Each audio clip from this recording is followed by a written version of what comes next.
later on. That's going to be a very exciting matchup, I'm sure. But at our hands already, Coach, a very intense and exciting battle between Cebu and Davao. Quarter scoring on your screens. Well, good recovery by Cebu in the third quarter after getting outscored in the second, 15-13. Binalik lang nila 15-12 yung third quarter na puntos na nagawa nila. And I feel that in the third quarter, they played with better pace and better control. But can they get to that next level of more control? I think yes. No? Really just a matter of staying the pace and staying in balance. And one other thing that contributed also is hindi ganun kalaki yung naging scoring ni Jeff Comia in the third quarter.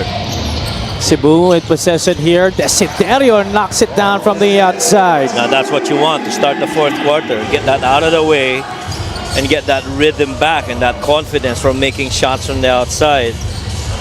7 puntos na sa laro na to para kay Paul Desiderio. That's the same number of their lead right now against Davao Occidental. And they force an error there. Good defense by Brian Mecca. He was egged on by members of their team from that bench after making that successful stop. I see that lift right there on that shot by Paul Desiderio. Everything in rhythm. On the spot on the floor, which he has seen so many times. That time he made sure he makes it. This has been one of their major boo-boos in this game. Their turnovers, it has been piling up continuously. That's another turnover laban sa Cebu with Mark Meneses traveling. 17 turnovers na para sa kanila. Ta-timeout muna dito si Coach Arvin Bonleon at ang Davao Occidental Tigers. Last September 15, dito nagkita ang Davao Occidental Tigers and the Cebu Greats during the regular season, and the Tigers ended up on top in this one. But Cebu was actually the more favored team coming into this game. Yes, pretty much. And the shoot was not so good actually for both these teams, except for yung magandang perimeter scoring nitong Cebu Greats. They were shooting 54% in that match. They got more rebounds and more assists itong Cebu Greats. Pero crucial doon yung 11 points na ini-score ni Jeff Comia sa fourth quarter. Na sinubukan rin ito ni Paul Desiderio at Mark Meneses na ma-offset yon, pero it really wasn't enough as Davao went home with that win. But so far, the script here in this game shows us Cebu controlling this game. Davao hasn't been able to take the lead in this one. And had they controlled their turnovers and gone down on defense once they turned that rock over, this would have been a bigger lead para dito sa Cebu. If you're making mistakes, you gotta make sure you go back and defend and avoid any point scoring for your opponents. Desiderio, the drop off to Brian Mecca, who scores on the reverse. Now I love that dual action between Brian Mecca and Desiderio. Somebody cuts from up top. That baseline guy's got a cut downhill on the back door and a good finish by Brian Mecca. 48-39. Do you feel that Davao Occidental is showing signs of fatigue in this game, Coach? Could be. Could be. Lalo na with fast break being more evident in the third quarter, started by Cebu. And right now, so far, itong dalawang mga early possessions na nakita natin, seems that the pace really now more favoring the side of Cebu. I can see the change in the body language, Coach. Tingnan mo yung mga itsura ng mga mukha nila Pagod, ngayon. no? Pagod na rin. Even Jeff Comia, who I was so amazed earlier in this game with, because despite everything that he did, parang hindi pa siya mukhang pagod. But that was in the first half. Now it's different, but let's see if they can pick the pieces up. They still have a lot of time remaining in this game. 7 minutes and 20 to go in this matchup. Desiderio takes Comia to the post. Push shot is good para kay Mr. Atin to, Paul Desiderio. So far, the shot selection of Paul Desiderio is so much better than how he did in the first half. Now he puts the ball on the floor, puts it in a little range where he's very comfortable, gets into his fakes and pivots to allow him to get a freer shot. Escobedo gets the handoff from Beltran. Raymart Escobedo, basket and one. Well, Raymart Escobedo on a downhill action is always going to be Dolan Adlawan. Lalo na kung na-open up na ni Dolan Adlawan yung hip niya. That switch right here just snaked it. Really just beat out and being more crafty with that left-hand finish different ways of playing. Ito naman, more control to si Paul Desiderio. Got that separation with that shoulder bump. Went to his pivots and his fakes before he made that shot. Paul Desiderio now picking up his scoring here in the fourth quarter. Escobedo also trying to do the same for the Tigers. That's only his 6th point of the game, that 3-point play. Well, clearly, he's got to get into more flow here, hopefully in the fourth quarter. Desiderio gets away from the defense, but it's stolen from behind. Raymart leading this run out para sa Tigers. Comia will settle for the 3. That's no good. Adlawan with a rebound para sa Cebu. Well, I thought he had Ricky Permingan on the other corner 3 as well. Meneses gives it to the post. Desiderio likes the matchup against Escobedo. Gets his own miss. Paul Desiderio goes up strong off the glass and in para kay Paul Desiderio. Remember when he said earlier, kailangan ipakita natin sa mga taga Cebu na sila doon lumalaban at tayo rin dito lumalaban para sa kanila, which is exactly what we're seeing in this early baskets here in the fourth quarter from Paul Desiderio. We hope with the effort that their team has been showing in this game, somehow this may bring a little cheer and happiness to a devastated province right now. Again, our thoughts and prayers go out to those affected by that earthquake in Bogo City. Another one right here for Paul. He's in a rhythm. Desiderio airballs the 3, but look who's there. Brian Mecca again on the reverse. Ball came from the same guy, Paul Desiderio, of that same shot by Brian Mecca. It's very similar finish. Oh, behind the back here by Escobedo. What looks like, I thought he took one extra step. Mukhang may travel nga doon. But referee Karina Martin signaling a foul instead. So Escobedo will be taking 2 free throws.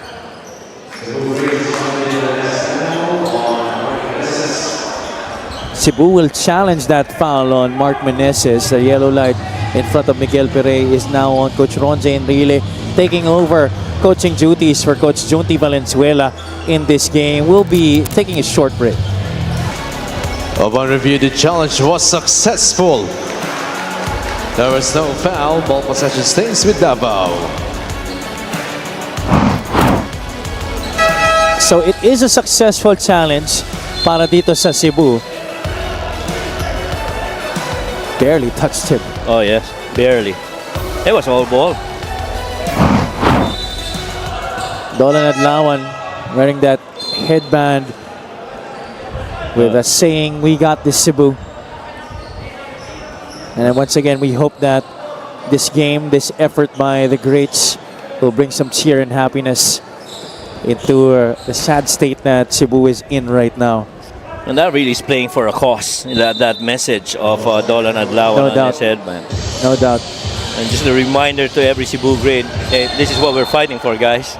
Gaya nga ng sinabi ni Coach Ronze Enrile kanina, they are playing this game mula sa puso. Correct.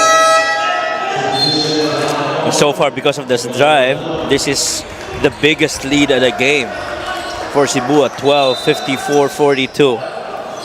Now they still have 5 minutes to play in this game. Davao still has a chance, especially with that guy on the floor. Comia making the pass to Harold Arboleda, who's fouled on the shot. Well, Jeff Comia was pretty much deep in that last action, had to give it up to Harold Arboleda, who in turn got defended as he was trying to make that attempt. No Coach Junti Valenzuela, no Coach Dondon Ontiveros para dito sa Cebu, no Mac Tanglio as well. Also some members of their staff and utility unable to show up for this game because of what happened, that tragedy that rocked Bogo City. This free throw of the game brought to you by Extreme Appliances, ang subok at kompletong appliance brand ng Pilipinas. Arboleda sinks that free throw. It's 44-54. 10 ang lamang dito ng greats. Season on the line for Davao right now. You gotta come back if you wanna get to continue to play this season. Manzo drives, floater is good. Jun Manzo has had a lot of struggles in this game. He was 2 out of 11 prior to that shot, but he's now up to 10 points. The Paul and June combo going to work here in the fourth quarter. Jun Manzo, his turn, able to make that a shot. And this time around, sagot rin para dito sa Tigers. Escobedo sinking that jumper from the free throw line. Manzo setting up the table here para sa Cebu. They go into their set. Yeah, this is the thing. Their sets are taking on the half court, taking too long to develop. 6 seconds on the shot clock. Mecca drives baseline. Had the intention to pass it off to Leon Martel, but Yeah. the Tigers committing a foul there. If you're going to be very observant, once that ball got passed, see this was the drive earlier of Jun Manzo right down the middle. Let's try to snake it. Ito naman yung bawi ng pull-up nito ni Escobedo. Quickly on that drop coverage by Jun Manzo. Escobedo with 8 points. Jun Manzo with 10. Jun gives it up to his buddy, Paul Desiderio. Guarded by Joseph Terzo. Desiderio will launch the three. Rims out. Mecca once again there for a chance to get the offensive rebound. Instead, it's tapped to Joseph Terzo, who is ahead of the pack. His lead is down to 8, 48 to 56. A couple of really good executions for the Davao Tigers have allowed them to cut this deficit to 8. That missed shot, that attempt to get that one, ends up in a leak out on that good finish right there by Terzo on an off-legged layup shot. 3 minutes and 48 seconds to go in this game. Who will extend their season? Who will go home? You are still watching the Mpbl. Looking back in the elimination round, if you remember, Jun Manzo wasn't able to score in their game against Davao. Paliwanag niya, alam niyang hindi ready at hindi kondisyon ng katawan niya that time. But he knows that's not a valid excuse. And with that fact in mind, mas gusto niyang bumawi ngayon.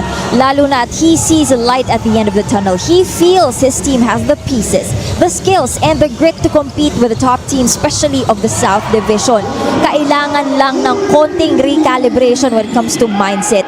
Born and raised man daw siya sa Mindanao, only later on moved to Cebu to study. He can fully and confidently say his heart is bleeding and fighting for Cebu. Back to you guys. He's definitely showing that heart right now here in the fourth quarter. Thank you so much, Andrea, for that report. Manzo with 13 points already in this game, Coach. Majority of them coming here in the fourth quarter.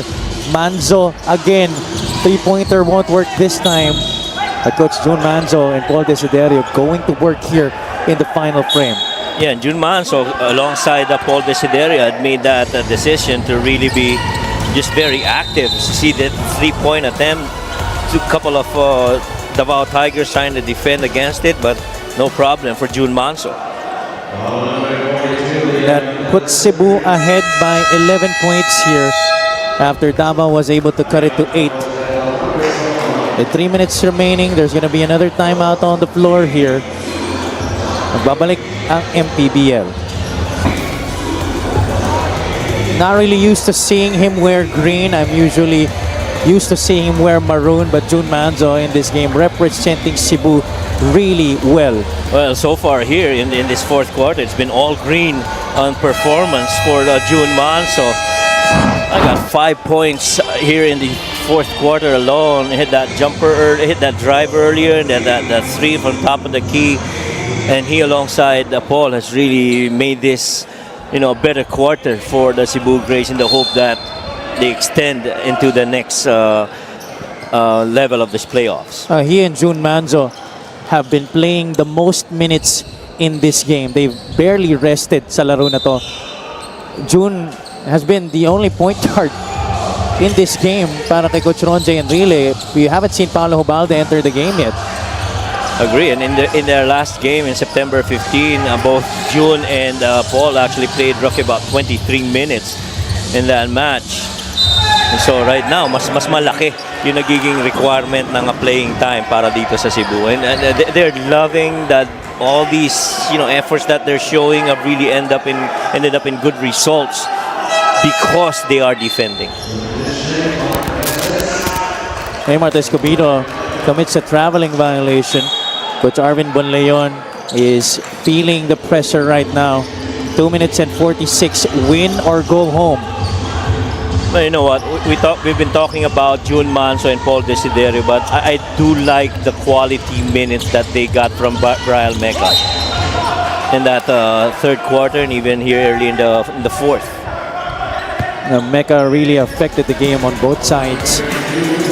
Here we see our Dix, a great move of the game, born for greatness. This was back in the first half. What an impressive finish galing kay Jeff Comia. But he has been silenced here in the fourth quarter, Coach. That's right. His scoring has significantly gone down here in the second half. In the first half, he had how many? 17 points. And he started out with 12 in the first quarter. That's right. 5 in the second period. And then just 4 so far here in the second half. Which was scored in the third quarter. Correct. At the start of that period. And none here in the fourth. That's right. It has been a while since we've felt the presence of Jeff Comia in this game for the Tigers after an incredible start. Free throw story. Look at that, Coach. Cebu, although that was a miss by Desiderio, they have been shooting. And isa na yun sa mga naging malaking tulong nila nung first half. Kaya kahit papano, they still had that 1-point lead over Davao at the half. Terzo passes it out to Comia. Sidestep. Couldn't get that 3-point play opportunity, but he will take 2 shots. I tell you, Jeff Comia moving off ball, coming from that weak side of the floor, either it's a 4-5 cut or a curl from the top. As soon as he goes downhill and he gets that ball around that spot, it's going to be very hard to stop a Jeff Comia as soon as he's got that pace and that force downhill to the cup. First point here in the fourth quarter para kay Jeff Comia. The former Mpbl champions with their season on the line here. Can they make a comeback? That's a split at the line para kay Jeff. 60-49. June Manzo and Cebu will try to milk the game clock as much as they can. We now enter the final 2 minutes of this one. I thought that was a very dangerous spot for June Manzo to be staying for quite a while. Very near the half-court line and very near the sideline. You don't want to stay right in there. You want to put the ball on the floor, bring it to the middle when there's lesser resistance, so to speak, from the defense. Defense to offense substitution para kay Coach Ronje Enrile, bringing in John Hamon. Liaga switches out to June Manzo. Instead, there's an offensive foul off the ball laban kay Lian Martel. That was actually that was a cross match in that situation. Initially, it was June Manzo and Salubre. Parillagas came in, and so it got switched. Either way, would have been advantage for Cebu, but yun nga, natawagan ng offensive foul itong si Liam Martel. Medyo nanggigil, alam niya, kaya ko nung postehan. Ang tagal nung bola. 11 ang hinahabol dito ng Tigers, but they commit the turnover as we flash the turnover story, and that results in a June Manzo basket on the other side. 62-49. I like to say that's the next facet of Mark Meneses. A grab and go and a decision maker in the open floor. And with June Manzo running the break, you know you've got to shoot at the other end. Comia gets fouled as he hung in the air. 2 more free throws coming up para kay Jeff Comia. Might be a case of too little too late here. See this deflection and that steal. Grab and go action with Meneses and that good finish by Desiderio. By June Manzo. June Manzo making some big buckets here in the fourth quarter. Comia will be awarded 2 free throws here. And there's a little lull in the action. May technical yata itinawag. Sportsmanlike behavior. Laban sa Cebu. Was that because of the earlier situation where they were complaining about Liam Martel? I'm not sure why. Now we got to figure out what happened. So, 3 free throws will be awarded here to Jeff Comia. This is the technical free throw. Then 2 more free throws for that foul that he was able to fish inside. These are important free throws, especially because they don't have much time on their hands to try and recover from this 12-point disadvantage. Technical free throw was good para kay Jeff. Comia sinks the second. Jeff Comia is a 64% free throw shooter this season. Has a chance to cut this lead to 10. Tigers trying to salvage their pride as former Mpbl champions. They have a minute and 25 to try and avert this 10-point slide. The Greats will be burning under their final timeouts here with a minute and 25 remaining in this game. Paul Desiderio has been spectacular here in the fourth quarter. Coach Mike joining forces with his buddy June Manzo. 12 points, 4 rebounds, 6 assists for Paul Desiderio. He really was the one who ignited this run in the third quarter para dito sa Cebu Greats. Napakahalaga nung sinimula yun ni Paul Desiderio. Making a three, making a couple of post-ups, and they're really going to work inside the paint. And that mattered because it created the certain separation na naging mas komportable para dito sa Cebu. Ball is in the hands of June Manzo. Cebu up by 10. A minute and 20 to go. Desiderio may tangan ng bola dito. Pulls up, jumper is good. That just might be the dagger here, Coach Mike. Well, the second half has turned into the Paul Desiderio and June Manzo show. And rightfully so for Cebu. Those two guys have really led for the most part yung comeback nitong Cebu Greats this season. And what a way to push this game to their advantage. And, you know, just really good contributions both from June and Paul. Night, says Paul Desiderio. I saw this a lot in college, Oh, yes. Coach, and I'm relishing the experience of watching this once again in this game. The Greats are up by a dozen against Davao Occidental. Mayor Jennifer Inalegre Cruz in the building here at the Paula Gymnasium together with Commissioner Kenneth Duremdes, Operations Head Emerson Oreta. It's a packed house here, Coach. Oh, yes. And we're just in our first game. We still have a minute and 15 to go, but obviously they are all in anticipation to watching their home squad, the Mindoro Tamaraos, facing the Zamboanga Sikat in the battle for the 7th seed. That's a miss for the Tigers, and that just might do it here, Coach. And I guess maganda yung naging usapan nila at the half para dito sa Cebu Greats. The first half really was a lot of turnovers, a lot of missed opportunities, a lot of mysteries, makeable shots not going in. Pero dito naging mas deliberate sila in the second half, especially with Paul Desiderio really, you know, stamping that momentum para dito sa Cebu. Getting into the paint, scoring more comfortably. While we see that three by Terzo. He cuts it to 9 here, 64-55. May konting pag-asa pang namumulat dito para sa Tigers. They steal that ball away. Terzo, same spot, different result. That's a miss. Lian Martel secures possession for Cebu. It's tapped out of bounds. Yeah. And looks like someone was hit. Is that Tricky Peromingan? Yeah, they're gonna have to review this. I thought, at least from live action, I thought Lian Martel stuck an elbow through the face of, was that Tricky? Yeah, Tricky Peromingan. Peromingan has his face in his hands right now. He's on the floor. Let's take a look at what happened. Martel gets the rebound. He got hooked in the face and then that elbow. Ayun. Yun yung bawi. Yes, yun yung bawi. And Liam Martel also got hit, and so would that be a foul also that they will call? All this get elevated to an unspo. Now this is going to be tricky here for our officials. And Coach, this is going to be very crucial because we have 32 seconds remaining. This is just a 9-point lead. If the calls favor the Tigers at this point of the game, they have a chance to cut this lead, shoot some free throws, get the lead down with the clock stopped, and then possession para sa kanila if ever that happens. This could bring them back into the game all of a sudden. That is right. This could, matter of fact, I feel this could even be down to as much as 4 points on made free throws and a good offensive set for the Davao Tigers. And clearly, that pass from the corner, cross court by, was that Mark Meneses? I don't think that was a good pass at all. You had a guard that was very near you. You gotta pass it up, bring the ball to half court, set your half court, and then waste some clock.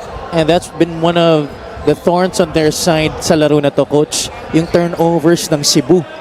21 total turnovers for the Greats in this game. Well, I mean, you give up 21 turnovers in a game, to which itong Cebu roughly averages about 16, and they are dead last when it comes to that department. Foul on number 42, Leon Martel. That's just way too much right now, even going Leon up Martel, your 5 average fouls. Leon Martel Technical foul on Cebu called for Greats that for improper bench unsportsmanlike decorum. foul. And I think there also was an unsportsmanlike on Tricky.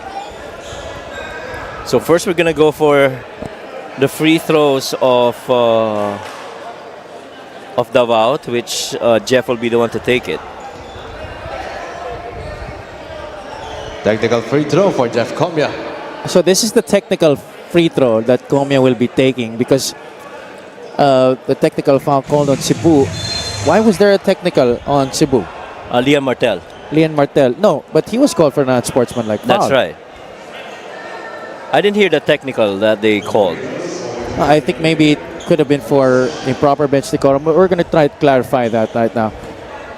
These are the free throws on the unsportsmanlike foul by Leon Martel on Tricky Peromingan, but he misses on the first.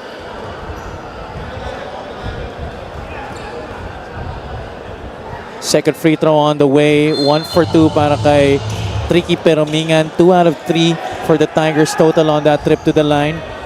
Adlawan checks into the game para kay Leon Martel. Sideline inbound here for the Tigers. They're down by 7. 3-possession ball game. Terzo, task to inbound. Peromingan has it, taking too long to decide. Escobedo passes it off to Comia.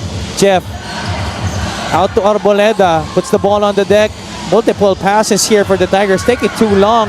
Open 3-point shot by Comia is a miss. Cebu could not secure possession. Peromingan for 3, wala. 13 seconds on the clock here. Multiple misses for the Tigers that last possession. That's just painful para sa kanila. And those were good looks. If they made those shots, they would have been down just by 4 points, and that could even be a 1-possession game on a made 3 and then a foul on an act. We did clear with the officials that the technical earlier that was awarded is really because of unsportsmanlike, bench decorum by itong Cebu. They had a warning earlier, and that was the second one, so they got teched. 13 seconds remaining here. Davao has to foul to try and extend this game. But Cebu gets it across. That's the double. And there you go, the foul on Joseph Terzo with 6 seconds remaining in this game. Desiderio with a chance to ultimately ice this game for the Cebu Greats. Yeah, much as this is an impending win para dito sa Cebu, there are lessons to pick up from this game. No doubt, especially we are gonna be going up against potentially Mindoro or Zamboanga. That is right. And those are really 2 tough teams. That's right. And both those teams actually play very similar styles of play. They love to take threes. I guess ang difference lang pagdating sa Mindoro, they have post-ups. Guys like Ken Bono, and like what you said, it's going to be a tough cover on the next games para sa kanila. And so you got to fix those little details. One, you cannot afford to go in that game and commit 21 turnovers and give up 20 points off of it, because if you do that, you're not going to win. 6 seconds remaining. Desiderio was 1 for 2 on that trip to the line. Escobedo for 3, and that's gonna do it. Maraming salamat, Javi. First of all, June, congratulations. And the first time na nakaharap mo ang Davao, you were scoreless. Pero tonight, pinatunayan mo sa amin yung sinabi mo sa amin kanina. Talagang babawi ka dahil nasa puso mo ang Cebu. Unang-una, nagpapasalamat ako sa Diyos na binigay niyo yung panalo. May isang game pa kami para makapunta sa playoffs. And sa tanan mga taga Cebu diha, kanindua para sa inyong tanan. Wala man may diharon, tinindua, dedicate na mo para sa inyo ha. Unta, nalipay mo karong gabi una. Alam ko na medyo emotional ka ngayon, pero anong pakiramdam na alam mo sa sarili mo na kayong lahat naglalaro, nasa puso nyo ang Cebu? Masaya, pero may isang game pa kami. kung sino matalo dito, lalabanan namin. And siguro pag nakapasok kami sa playoffs, dun muna kami magsaya. This is indeed a sweet victory. Meron ka bang mensahe sa iyong mga kababayan back there? Sa mga taga Cebu diha, wala man mi diha karon na makatabang sa inyong tanan, pero panikamutan namo na makasulod mi sa playoffs para sa inyong tanan. And sa akong fiancé diyan nasa balay, I love you. Ingat ka lang palagi dyan. Sa family ko, Manzo family. Shout out sa Desiderio family.